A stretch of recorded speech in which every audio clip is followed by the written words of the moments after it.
Um, Hello, everyone. Hope all of you guys are doing well. So this is Raheen. I am 14. I am a stand-up comedian, writer, entrepreneur, teacher, interviewer, theater actress, a children's and a peace rights activist. And the goal of my life is to empower everyone around me, get us their race, their religion, their caste, or their creed. So that was my quick introduction that I could. So this is sort of like a part 2 of what we did before, but today we have the marvelous Eman Danish with us. She's been working for 3 years already. That's almost just as me, but the difference is she started at 7. She's 11 now, and she is a climate change activist and an ecopreneur. To the little small talk we've had before, she seems amazing, but let's know more about her work as a young climate change activist, and let's see how her work has changed and what she has gone through for in this time of COVID. Okay. So let's have a quick introduction from yourself in your own words, and then let's get into the conversation. Okay, so hello everyone. My name is Eman, and I'm the founder of Earth Warriors Pakistan, which is a free of cost learning portal. I am 11 years old, and I'm a homeschooler. Well, that's amazing. I actually didn't know you were a homeschooler, so I would love to know more about that, but that's probably for another time. Like, we're all about climate here. So tell me, how did your work as a climate change activist start? It started I love nature, and I'm a very frequent traveler. So my favorite places to go are in Sawat. So as I gradually wonder, the first time, I usually give an example of the Mhoodan Lake. It's a very famous and was once very beautiful tourist destination. I first went there when I was 4 years old, and that place was amazing. It had glittering blue waters and patches of land between the lake, and they had small forests. You can say forests in them. But when I went there recently before the COVID times, then I saw that that place had completely changed. The water was still the same, but I saw the patches of land. Most of the trees were cut out. People were having barbecues over there, and there were a lot of rest houses near the lake, and there was a lot of trash piling up over there. And I had created a project which is Fizza. She's an eco-friendly doll, and she's a design for children under 15 years of age. It's like a climate superhero, she's like the brand ambassador. Our brand ambassador, you can say ambassador like Barbie, you can say, but an eco-friendly version. So um so I saw this image, a very terrifying image, I must add. There was an hermit crab stuck inside a plastic doll's head. So I read through the article, and that hermit crab, if you don't know about hermit crabs, they find new places as their shells. So apparently it had gone inside of the doll's head to like go through it. It was okay. So when they decided, apparently it could not get out, and the plastic doll head was choking the crab to the point that it could not breathe, and then it sadly died. So that's how I got the idea of Fizza, and then I started all of this Earthwise Pakistan. That is awesome, Iman. And I feel like I have seen that happening to places, but probably not lakes, different places around my house. That it is mainly because, how we now talk, हम बहुत normally ये बात कर देते हैं कि यार अभी तो ये जगह undiscovered है, अभी जरा थोड़े उधर लोग जाने दो. We have a time span, the prime time in Pakistan. जब ज़्यादा लोग वहाँ पे उस जगह को discover करते हैं, ज़्यादा लोग people they get there, we know that that lake or that place is destroyed. And that is, I don't know how we're so fine with this. We're immune to this. We're like, oh yeah, that's all right. People get to places and then they ruin places, which is not all right. And the crabs thing, I have seen many things, but mostly with turtles. Because see, when you see a plastic bag, and a jellyfish side to side. As a turtle, as a hungry turtle, you don't know the difference, right?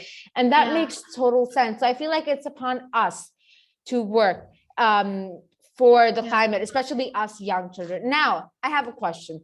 I was going through your introduction, and I saw ecopreneur. And I feel that's pretty interesting, right? Of course, makes sense, ecopreneur. But I really want to know more about how you first got into ecopreneurship, and then also part of that is more about your education, is more about, sorry, your organization.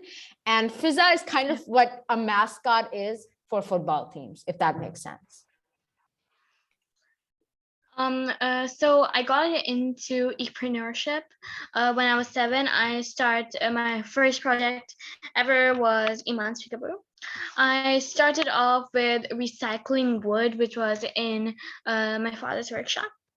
So I collected that wood and I painted through it, and then wrote little like quotes you can say on it, and then attached magnets on the back, and then that was my first product. So yeah, I classified that as eco-friendly, and then I started to get further more into it, and then like I started like building houses out of plastic bottles, and yeah, and I used to do a lot of things. Then one day I went into Climate Launchpad. Climate Launchpad, my trainer France told me that I can't do all of these things at once, just at once. Then I decided to focus on the dolls after I saw that image of that crab and the doll's head, and then that's when I started to get into this. And then 2 years back, I knew that many people don't even know about climate change, and more people don't even believe. President Trump is an example, if I were to give one. Yeah. So I made this portal. It's mainly for kids because this generation is going to do stuff if someone is going to do stuff, because this generation is going to be affected.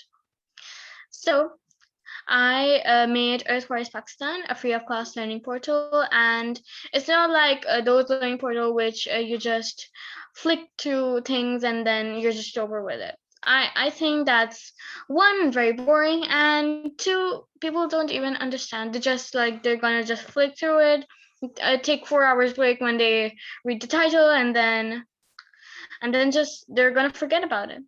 So I made fun interactive videos in Earthwise Pakistan, and you can see that. Yeah, that's amazing. And perhaps in the video description, we'd like to give the link to that. So yeah, and I had a question for you and something to say. You said as your trainer, your friends, right? That she said that you cannot be doing all these things at once. That's true. But you know what the solution to that is that we work as a team. I do something, you do something, all of us, when we start contributing to the same goal, and we start saving our earth, right? Because it's ours, and then the future generations to come. So we need to take responsibility. And I love seeing that our generation, like I am older than you, but like, you know, we are pretty similar ages. And then we take initiative, and then we save our earth, right? Unlike the older people, not blaming anyone, but just saying. I have a question, and I feel like it relates to the topic a lot because it's climate change and how COVID has affected our lives, especially as young people in Pakistan right now. So how has COVID affected your life, especially your work? How it affected the planet, like in how the silver linings and the downsides. Is that what you're asking? I meant more specifically as to like, see, COVID has really affected how I work. How has it affected your organization, how you work, and your ideas? Yeah, it has affected the organization. First, like the first thing a few months ago, we went into schools to spread awareness, but because of the lockdown, we could not go to schools because the schools are in quarantine. So then I had the idea because yeah, we're taking online school, so why don't we like promote our portal online? So that's how we started EWP. Amazing. And I feel like we all have just gone online. Like I went online because of COVID as well. And I did online interviews and everything. And then after that, I go to an online high school now. So it is online no matter what happens to COVID, right? So I feel like I really liked the style. And so I know that you were short on time, and thank you so much for being here honestly today and answering these questions and giving us your perspective. So what are the last things that you'd like to say to all the young people like you and me? I would say that everyone says this, but age is just a number. Even if you're like 5 years old, like my brother, you can make a difference, because even a small thing like turning off the lights when you're done with a room can make a big difference. And plant a tree, that's amazing. But whatever you do, note that every small step matters. Thank you. That's amazing, Eman. Thank you so much. Honestly, I get inspired a lot, but you are an inspiration and you know what you're talking about. And thank you so much for being here. And that is true. Every single contribution of yours towards fighting climate change really matters. Thank you so much. And the Climate Change Assembly, that's what I was going to say. The Children's Assembly hope to empower children from all backgrounds, and that is what we are doing. And Eman is helping fight climate change and empower young children through the awareness of climate change. Thank you so much, everyone, and goodbye.